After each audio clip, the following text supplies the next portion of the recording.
Hi, this video is going to focus on one of the leadership styles, which is the pace-setting leadership style. Through a series of videos, we have discussed different leadership styles, but we cannot say that one is dominant. I do believe in picking up the right strategy for the right situation, the right context, and the right institution. So today we will talk about the pace-setting leadership style. Pace-setting leaders, they are characterized by an ambitious vision. So they set ambitious standards and they work alongside with their teams. They push their performance and they expect them to exceed expectations and often achieve ambitious goals with clear and focused efforts. An ambitious leader is never satisfied with what is happening at his institution. In particular, if we're talking about principles, the pace-setting principles, they do like to make a progress, regardless of how good their schools and their academic institutions. They are looking for more and better.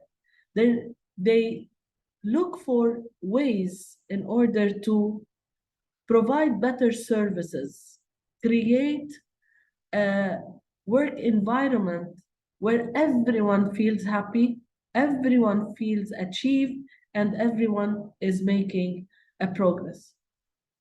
For example, if we take a certain academic year, a pace-setting leader will have specific goals with specific achievement timeline.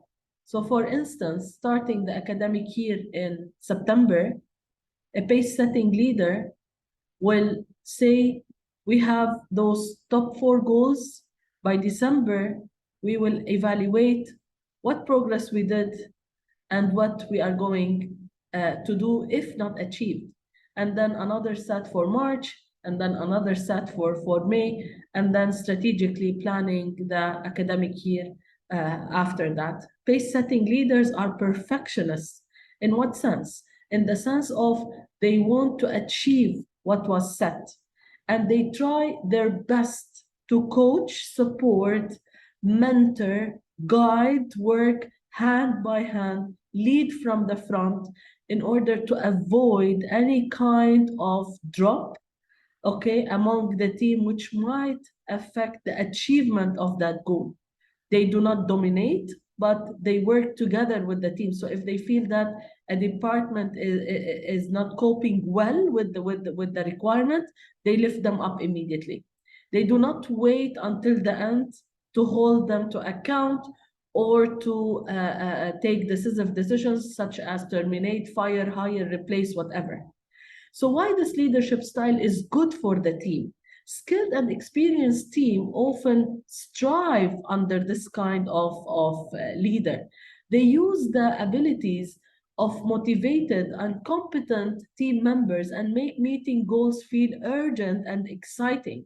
So it's not only about the goal that they are setting, it's also about making everyone feel that once this goal is going to be ticked off, then the benefit is going to be across the whole school community. It's not limited to one group. It will not affect only one single department. It is across board. It's for everyone. So there is ownership, there is motivation, there is enthusiastic work that is being put in place.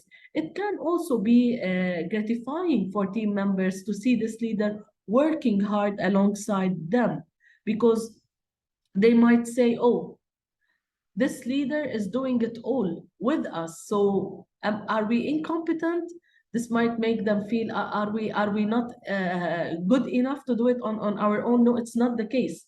it's just because this type of leadership uh, style, or this type of leader would want to know that this goal will be achieved and there is no room for error whatsoever.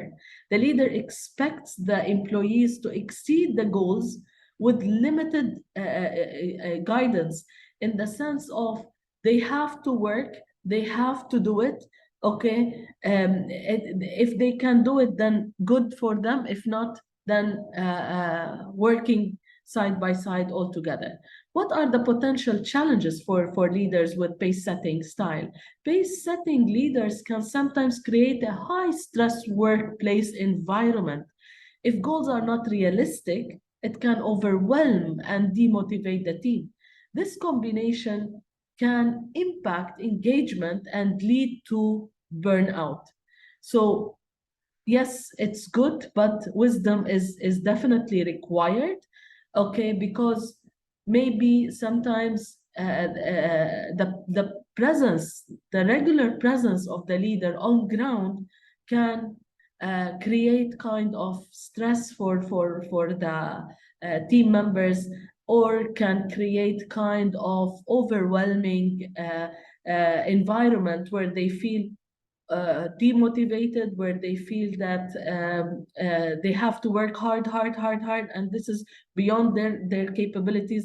They will not be able to work at ease. They will not be able to take their time to reflect. Okay, but again, as I said in the previous episodes related to leadership styles, I keep saying wisdom is required, and it all depends on the character of the leader and the team members. The leader must be very wise on knowing when to back off and when to step back and when to step into the field in order to support.